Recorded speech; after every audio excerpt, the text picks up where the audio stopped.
Pax et Bonum. Bienvenue à vous tous, amis auditeurs, pour notre rendez-vous franciscain comme chaque semaine.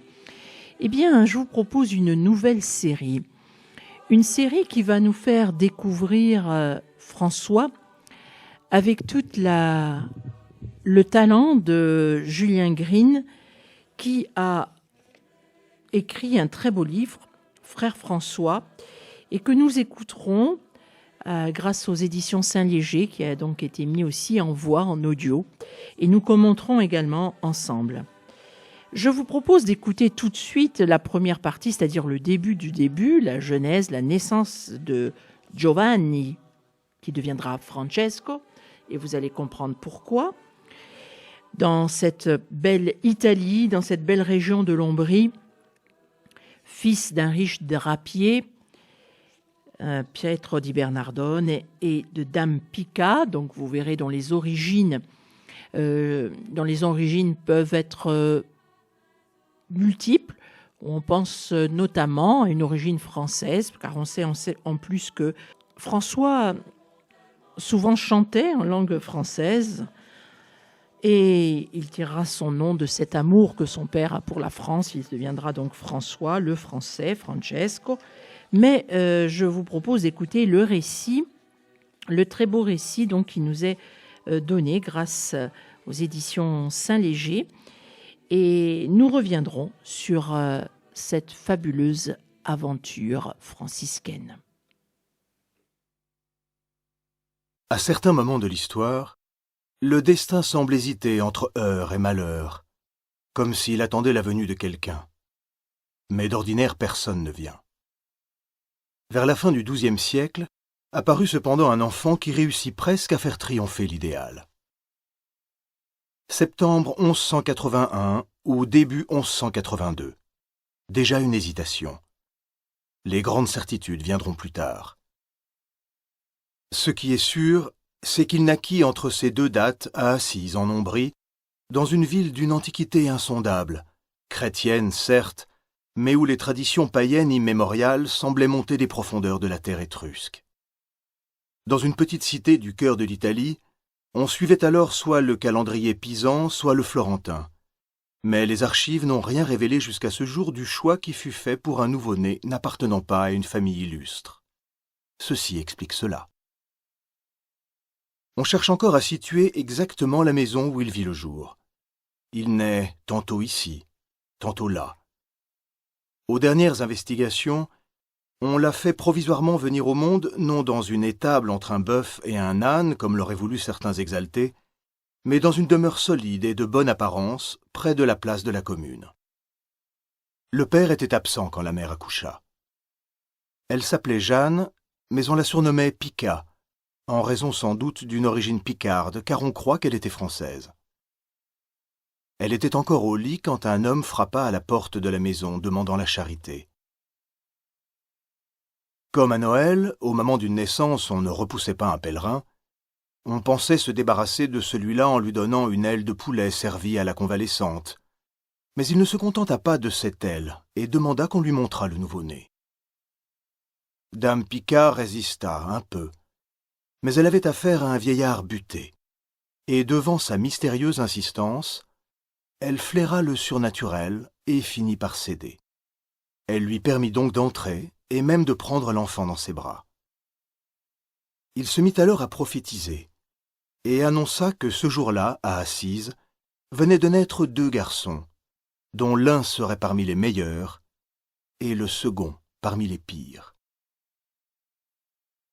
Ici, je ne peux me retenir de songer à un de ces personnages allégoriques de Nathaniel Hawthorne, qui prononce des paroles dont le sens caché n'apparaît que beaucoup plus tard. 2 garçons, le meilleur et le pire. Et s'il ne s'agissait que d'un seul et même garçon? Ce sont les 2 hommes de saint Paul. N'y a-t-il pas en nous de quoi faire un impénitent comme de quoi faire un élu? Quel chrétien sérieux n'aura connu dans sa vie cette guerre cruelle entre 2 adversaires irréductibles? Il va sans dire que cette explication n'effleura l'esprit de personne. Le meilleur, on le connaissait déjà et on chercha quel pouvait être le pire. On finit par le trouver des années plus tard sous l'espèce d'un misérable né à la même date qui acheva ses jours au bout d'une corde. Cependant, après les relevailles, le bébé fut porté à la cathédrale par sa mère, et il n'avait pas encore passé le seuil de San Rufino qu'il entrait dans le royaume des légendes dont il ne devait jamais sortir. Déjà, il était la proie de Dieu. Sur Dame Pica, nous ne savons pas grand-chose, sinon qu'elle était fort pieuse. Ce ne fut pas par hasard qu'elle choisit le nom de son enfant, ce nom que le baptême rend ineffaçable et qui influe sur la vie entière. L'eau coula sur son front, et il fut appelé Giovanni. Non l'évangéliste, mais celui qui baptisa Jésus dans les eaux du Jourdain. Ce Giovanni avait annoncé le Christ et prêché la pénitence pour obtenir le salut des hommes.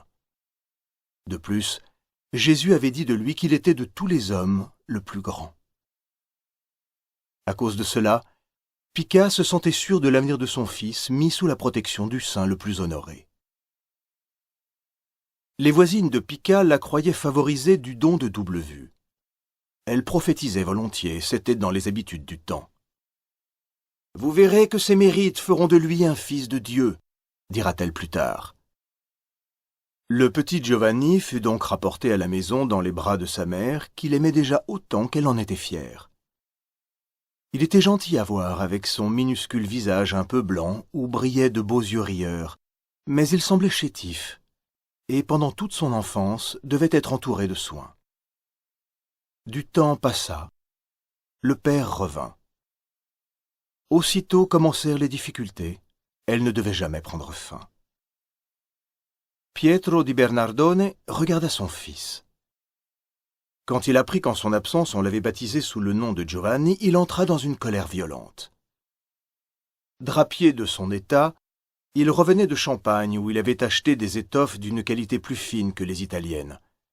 Et comme il s'était entiché de la France et de tout ce qui était français, l'idée lui était venue d'appeler son fils Francesco, c'est-à-dire français, ou selon l'orthographe du temps, François, qu'on prononça jusqu'au XVIIIe siècle, François.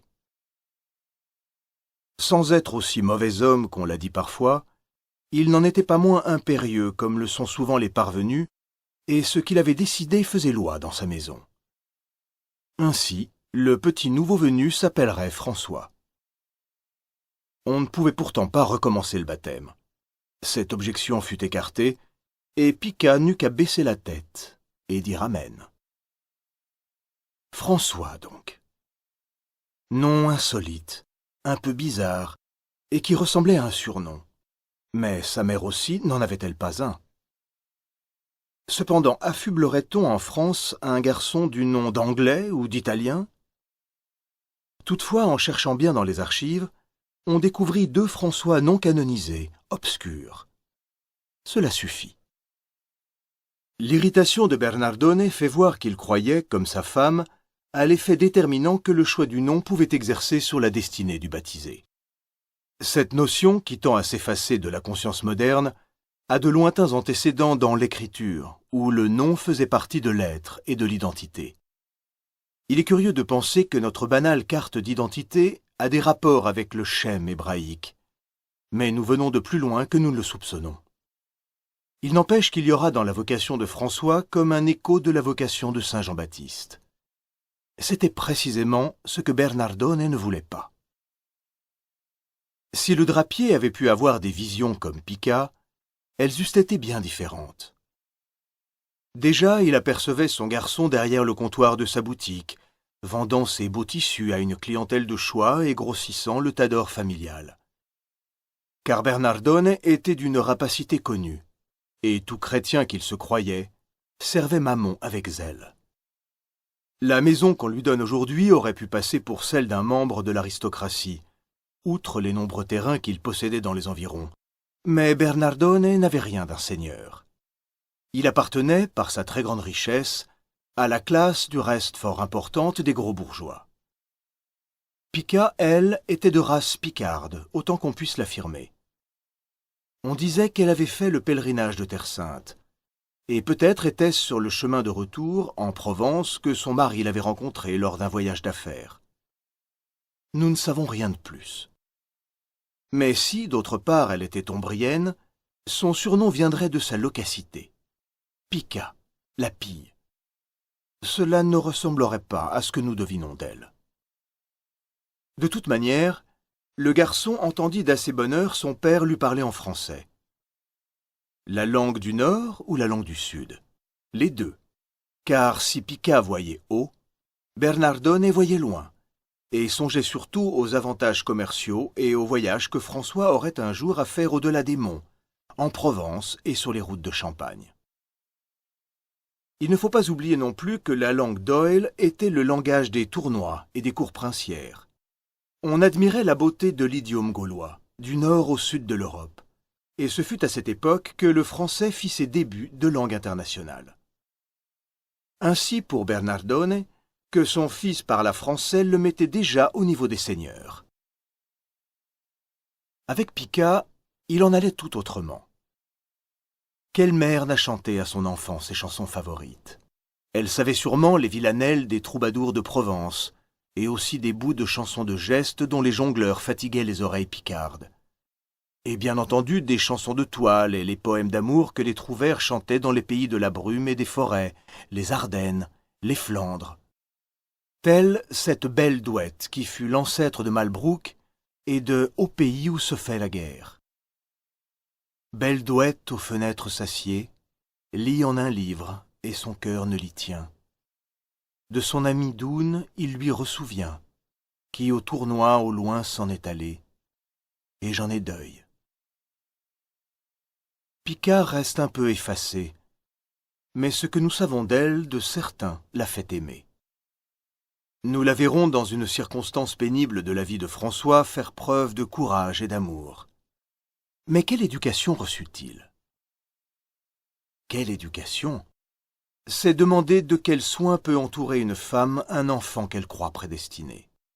Si vraiment elle s'appelait Jeanne et que Pika ne fut qu'un surnom, elle a désiré qu'il y eût ce lien du nom baptismal entre elle et son fils. Et comme le hasard a voulu qu'on ôte à Jeanne son prénom pour la faire parvenir jusqu'à nous sous une appellation familière, le petit Giovanni subira le même sort. Qui a fait cela? Le père, comme on l'a toujours prétendu, ou les amis du garçon qui l'entendaient sans cesse fredonner du français? Peu importe. Derrière tout cela, il y a la tendresse de la mère qui, elle aussi, aura chanté en français pour endormir son petit. Il y aura bientôt les prières doucement apprises dans la paix de la maison natale. 2 autres fils y verront le jour, mais le préféré sera toujours Giovanni.